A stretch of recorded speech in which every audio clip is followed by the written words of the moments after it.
Hello and welcome, History Hunters. Here we are on that time of the weekend where we're doing a guest interview.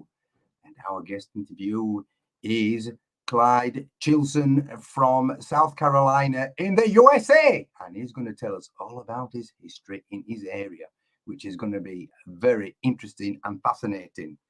Now, Clyde is out and about doing a bit of digging out there, or will be doing shortly after the interview. So he's waiting for the tide to come out, and he's going to do some more history hunting after the interview. And I'm sure that'll be a later update. But let's have Clyde on and let's have a chat to find out about the history in his area. Come on, Clyde. Let's have it. Where is it? Hey, welcome, Clyde. Welcome to Joe's Probably Metal Detecting. Now then, matey, how long have you been detecting? I've been detecting 4 years, John. My wife's been detecting 12 years. And did she get you on this thing, Clyde? Absolutely. She's the one that started this whole South Carolina Dirt Diggers thing. Oh, wow. I'd love to have a wife like that. I'll tell you that, Clyde. No doubt about it. Because my wife is not interested in detecting or history whatsoever. But you are a very, very lucky man. Now, what was your first machine?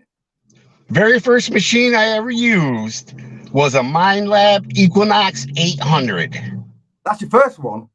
Yep. Okay. And are you still using that now, or have you changed your machine? Absolutely not. I am all XP Deus 2. You got the Deus 2 now. How long Deus 2. Yep. I went from a Deus 1 to a Deus 2, and I've had a Deus 2 about 2 months, and I absolutely love it. Yes, I would never go back. I can go to a old house site that we thought was cleaned out, and I go back with the Deus 2 and still pull stuff back out. Yeah. Cracking machine. So whereabouts do you live then? When you're at home, I live like in the center of South Carolina, USA. Right. Okay. Right now, what kind of history's around there then? The American Revolutionary War, the American Civil War, old colonial. Just old colonial, there's 1600 stuff, and there's a lot of Indian artifacts in our area. Arrowheads, game ball that I showed you before. Oh, right. How far back does Indians go then in that area, would you say? Well, that game ball I have was 5,000 years old. So imagine. Beyond. We got one arrowhead that was 6,500 years. Whoa. Yep. That's old. Yeah, it's really old. That's older than me, that. God, you just can't conceive that age, can you, of how old something and people going back in that time. That's one of the fished, hunted, and had family. You just can't really get your head around it, that far back, amazing. And then we come along and we find these artifacts to prove that they did exist and it was there. Now, I've got to ask you, do you know the name of the tribes of the Indians in your area, or was it quite a few? Or do you know of any names? There was a lot of them. There was actually some named after some of the old towns here in South Carolina. The tribes and stuff like that. I can tell you about a Civil War piece, but I can't tell you about an Indian artifact piece. That's probably going to come later on, I think. Yes. That'll be later on. Next time I ask that question, you'll be able to answer me. I will. Okay. So give us an idea of what you've been finding in your area in artifacts. So show us what you've been finding, mate. All right. This right here is a Georgia. It's a Confederate button from the Civil War, and it goes on the jacket. Okay. On the front. Yeah. Yeah. Well, yep. It's a jacket button from Georgia. Okay. From Georgia. Oh, okay. Yep, that's a Georgia button. It's a Confederate button. Okay. Is it gold plated, that one then? Yes, yeah, gold gilt. Gold gilt. Um, now Okay. this, on the other hand, same idea. Okay. This is a eagle button, and this would be on a Union officer Oh. coat instead. And a See, Union one.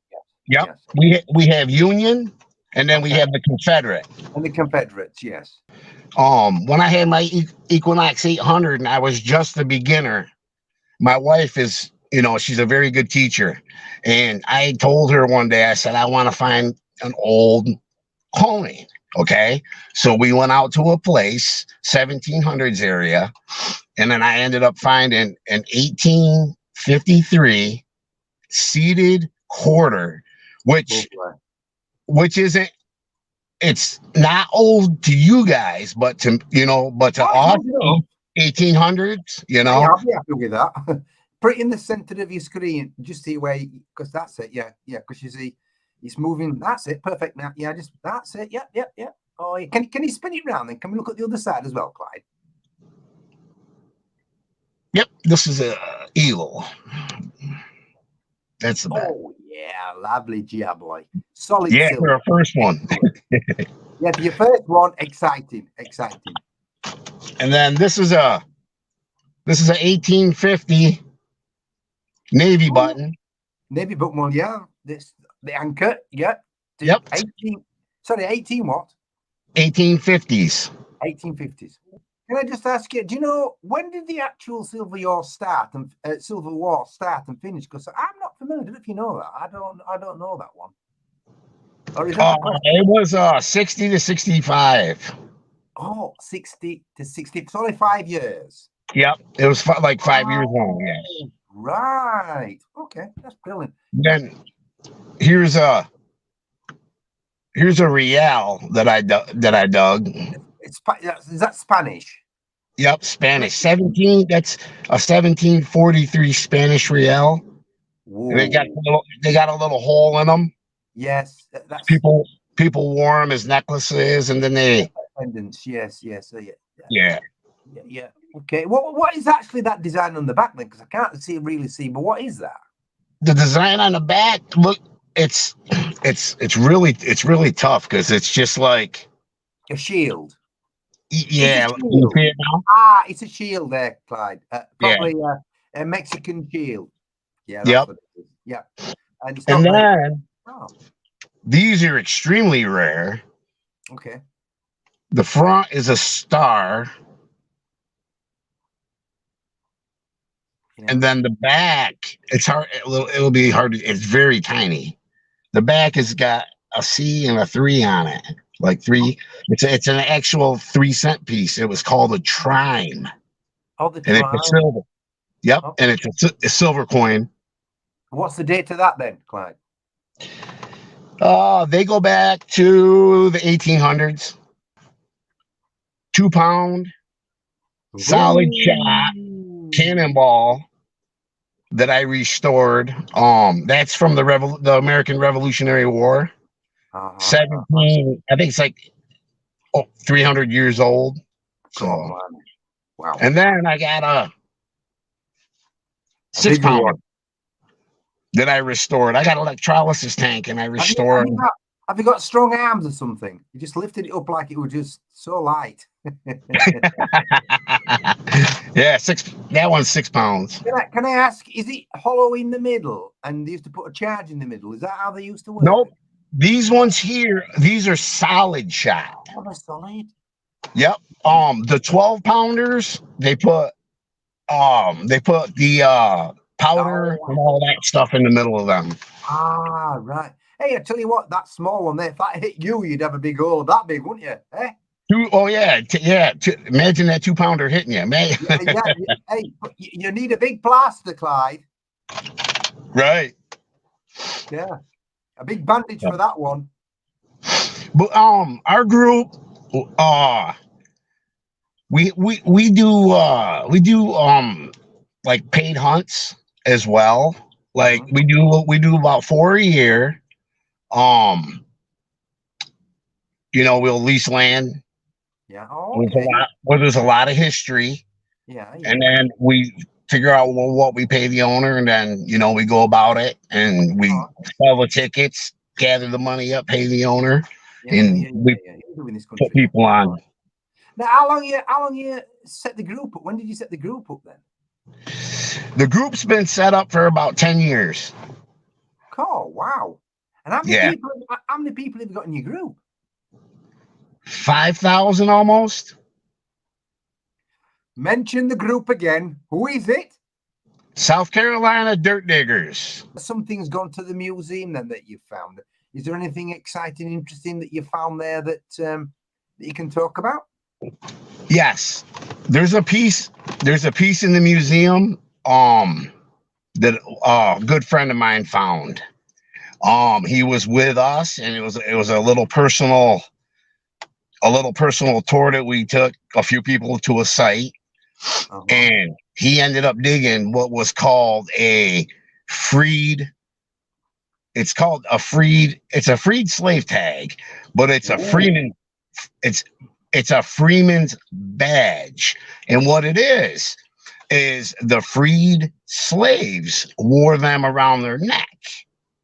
Okay, extremely rare. I've only ever seen one in person, and I've held it, and it was unbelievable when he dug it. It's in the museum, and it's about a $50,000 piece. You're out on location doing a dig at the moment. You're just waiting for the tide to go out, and then you're going to hit the beach where there's some history on there. And so we're having a bit of a quick interview, aren't we? Here, that's what we're doing now. Yep, that's what we're doing. Waiting. Now, can I ask, have you got any interesting stories to tell us about your adventures out while detecting, whether ghost stories or animal stories or? Yeah, I do. Okay, so where we live, we have what timber rattlesnakes. Okay, highly poisonous. We have copperheads, which are very poisonous. I've seen them. I've been out detecting. I was out detecting one day, and my buddy was out with me, and him and I were walking about 6 feet apart. And we're walking through the woods. All of a sudden, we heard a rattle, and we looked down, and there was about a 6-foot timber rattler laying between us. Oh, yeah. And she was out sunning. She was out sunbathing. She was just letting us know. She wasn't coiled up like ready to strike. She was just letting us know, guys, I'm here. Don't stamp on me. But now a copperhead, different. You step on a copperhead, he's going at you. He's gonna tear you up. They don't warn you. They don't do nothing. So copperheads, we have 9 different poisonous snakes here in South Carolina. Okay. Like with the water moccasins and stuff, we have a total of 9 different breeds of poisonous snakes. Gee whiz. Which one would you say is the worst one then? The copperhead, because a copperhead is he's a multiple biter. He'll bite you 5, 6, 7 times. And not like, a rattlesnake will hit you once. A copperhead will keep hitting you and hitting you and hitting you. They don't stop. So on my list, it would be a copperhead. Yeah. Wow. So what happened then exactly? Did you just sort of stay still then? What did you do? We just slowly backed up. I took a picture of her and I slowly backed up. Yeah. All right. Well, at least you got an idea. You got an idea there, not to, Is there any other stories that you can tell us about anything else? I'll tell you. My wife dug a human arm. What? Yep, it was a woman's arm bone, and around the wrist of the signal was her little change purse. It was wrapped around her wrist. She dug it, pulled it up, took it to the cops. The cops did their thing with it, and inside the change purse, the lady's ID was in there, and it was from like 1970. This lady's been missing. Oh But yeah, so that's like the freakiest, weirdest thing I'm almost sure it was. that But it was nice to find her because obviously then they can give these to the. There's a closing. You can, yep, you can give the family a closure. Yeah, yeah. I think that's a good thing in one sense. Freaky and sort of shocking for you guys. Did they find the rest of the remains or just that? We don't know. She turned that in. Gave them location, everything, and then we didn't hear nothing. You know what I mean? We didn't hear nothing more about it. Whatever. So. I'm surprised that the family didn't sort of thank her. You know, thank your wife. That'd have been nice, wouldn't it? Or contact you to thank. That would have been cool. That'd have been cool. You know, that'd have been very nice. So you didn't get to know the name, and you didn't get to know much about her, really. Then you just under the details over. But yeah, that's kind of freaking sad in one sense. Anything else you can tell us? Any other stories? We were out metal detecting one day, and a friend of mine, she found a drone. Okay. Come to find out, it was another friend of mine, Axel Macon. The drone belonged to him, and he lost it like a year before that. Oh. So he ended up, making a long story short, he ended up getting his drone back, and he got it working again. So that was a pretty cool. That was a pretty cool. Brilliant, isn't it? My wife, I can tell you, my wife found. She found. If you're familiar with a slave tag, which is in the U.S., a slave tag is a bucket lister for anybody. Okay. Is your wife with you? Huh? Yes, my wife's with me, and then we have a friend of ours who's a South Carolina dirt digger. She's with us as well. All right. Okay. They're outside sitting waiting for the tide to go down so we can detect. Would you like to take out the phone and show us the view of the beach? Yeah. And then I can all right, there's the big bridge. Oh yeah. All right. Ooh. How's your podcast going? This is it. This is Michelle, everybody. Hi. Nice to meet you. And then this is the one, John. He's the myth, the legend. She's the one that started it all, John. That's Candy. She's the one that started the whole thing. Yeah, Candy, hello there. Hi. Nice to meet you. But here we go. A lot of people that know this area know exactly where we are when I show them, which is no big deal. So, but I'm gonna walk right out. We're gonna walk right out here.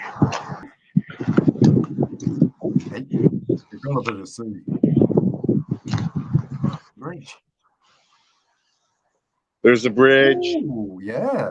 And then once the tide goes down, we'll be able to walk out past these pillars. Oh, I see. We'll be able to walk out past these pillars.